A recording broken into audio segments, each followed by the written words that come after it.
drugs, lovers, lies. She once dictated fashion, but now she's just a TikTok meme. Who destroyed Rebecca Minkoff's empire? And is she really back? Or is this just another role in her big play?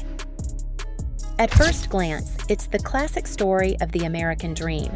A little girl from San Diego who could hold a needle more confidently at the age of 8 than most kids could hold a pen. Rebecca Minkoff. Her parents weren't anyone extraordinary. Her father was a doctor, her mother a hobbyist fashion designer, but just a few years later, this quiet girl would find herself in the heart of New York's fashion industry. Like a fairy tale. At 18, she drops everything and moves to New York City. No prestigious university, no connections, no money. She lands a job as a designer's assistant for a meager $3.25 an hour, lives in a tiny, windowless room, sews through the night, sleeps just 3 hours a day. And then comes the first lucky break, though many still question whether it was really just luck. In 2001, out of nowhere, her I Love New York t-shirt appears on actress Jenna Elfman during the Jay Leno show. And not just a passing glimpse, it gets a close-up. The host comments on it, the audience reacts. The brand is born overnight. Just good fortune? Maybe. But rumors have long swirled that this accidental breakthrough may have had a little Hollywood push. Whispers claimed that a family acquaintance with ties to the television industry might have helped orchestrate the whole fortunate coincidence. Of course, nothing has ever been officially confirmed. But still, how did Rebecca, who was literally sewing in a closet, suddenly become fashion's newest insider? She rode that wave instantly, created a collection, registered a brand, started making handbags, and within a few short years, her name was on every fashion editor's lips. But if you look a little closer, didn't it all go a little too smoothly? Almost as if it had been written in a script. Maybe this is where the image was born. The angel, in soft pink, smiling from ear to ear, with eyes that held something more than what first met the eye. They called it the morning after bag, but the fashion world came to know it simply as the MAB. And this handbag became more than just an accessory. It became a cultural symbol. Compact, leather, with signature zippers and a minimalist design. The perfect balance between femininity and independence. Rebecca Minkoff skyrocketed. Hundreds of fashionistas lined up to get their hands on the MAB. It showed up in bloggers' posts more often than Starbucks cups. It felt like a more attainable alternative to Chanel or Louis Vuitton. The smart choice for a girl who was iconic, but not a millionaire. But there's one but. There are whispers that the bag's design wasn't entirely hers. A former employee, anonymously of course, leaked on Reddit that the MAB was inspired by a European brand that was just starting to gain traction in Milan at the time. No name was given, but soon sharp-eyed observers began noticing resemblances to early 2000s Celine designs. And another insider hinted that the bag was allegedly reworked after it had already been created by a shadow designer, a talented guy from Brooklyn who never received credit or payment. Minkoff stayed silent. She always remained all smiles, warm, and spoke about inspiration from the streets. But could it be that she simply mastered the art of hiding the truth behind good PR? The success of the MAB allowed her to build a full-fledged fashion empire. She launched new collections, opened boutiques, appeared on shows, gave interviews where she'd say, "I design for women who want to be strong, but still feminine." Behind the scenes, whispers started to circulate. The team changed every 6 months. Designers didn't stick around. Something felt off, as if she wasn't quite the angel you'd expect from the magazine covers.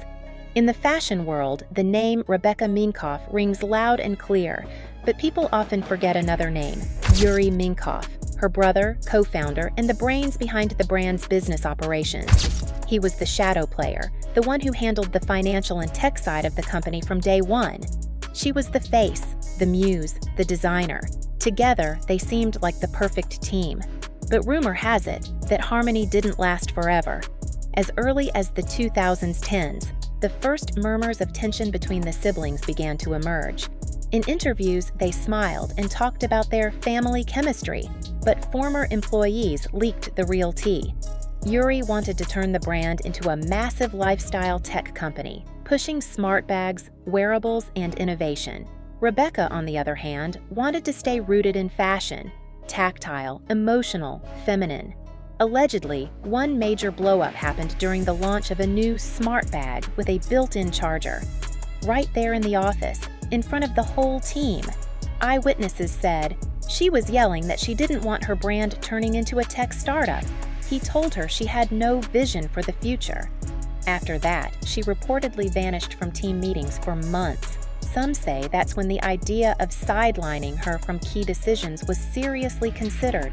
Eventually, the two reappeared together, but something had shifted. They were careful, cold, corporate.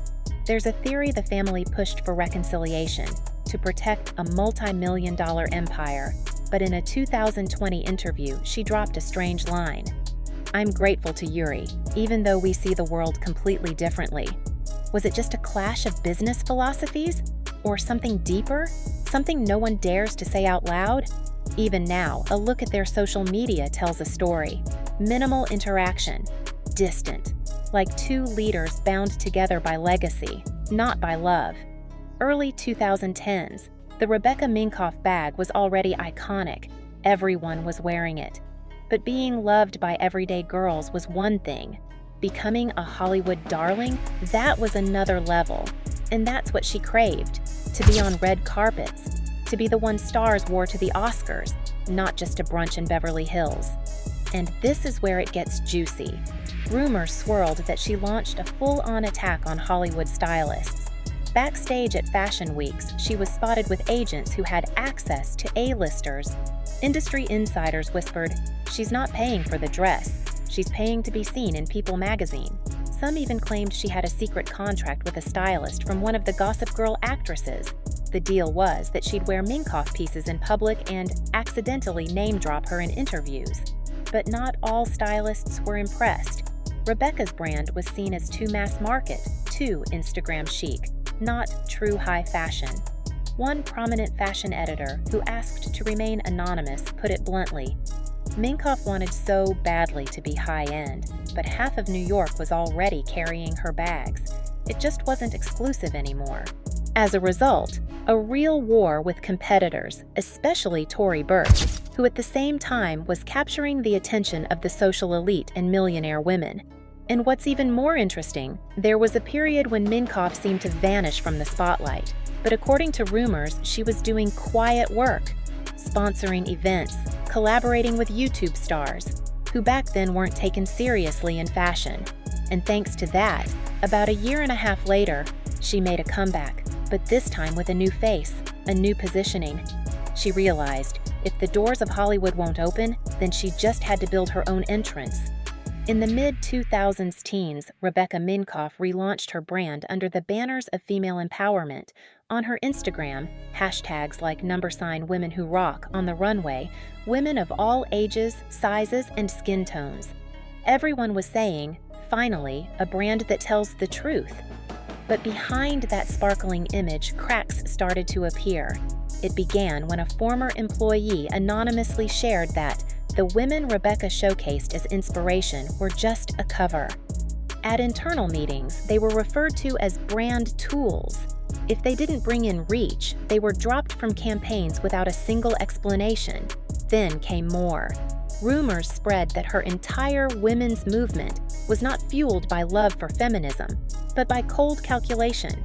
A PR specialist in the fashion industry tweeted, a post that has long since been deleted, "Minkoff isn't a feminist, she's a marketer, and she's using women's pain to sell a $200 handbag." One of the most discussed moments was the Female Founder Collective Award she founded. On the surface, a great initiative, but insiders claimed that entry into this elite club required large donations or PR support for the Minkoff brand. And the biggest scandal erupted when a young designer from Latin America accused Rebecca's team of plagiarism. Her creative campaign featuring portraits of single mothers was allegedly reimagined in one of Minkoff's collections, with the same idea, but without a single mention of the original. She talks about supporting women, but forgets that women aren't just tools for her own enrichment. There was never any official confirmation. Minkoff's lawyers denied everything, But the bad taste lingered, and even though her brand continued receiving awards, many in the industry began to feel, Rebecca's not a symbol of feminism, she's a symbol of how well feminism can be sold. After several scandals, a drop in sales, and media criticism, many in the fashion world had written Minkoff off. Her brand was being called a relic of the 2010s, and her new collections, tired attempts at staying young. No one wants to carry a bag that reminds them of the past. Fashion is always about tomorrow, wrote one critic at Business of Fashion. But once again, Rebecca surprised everyone.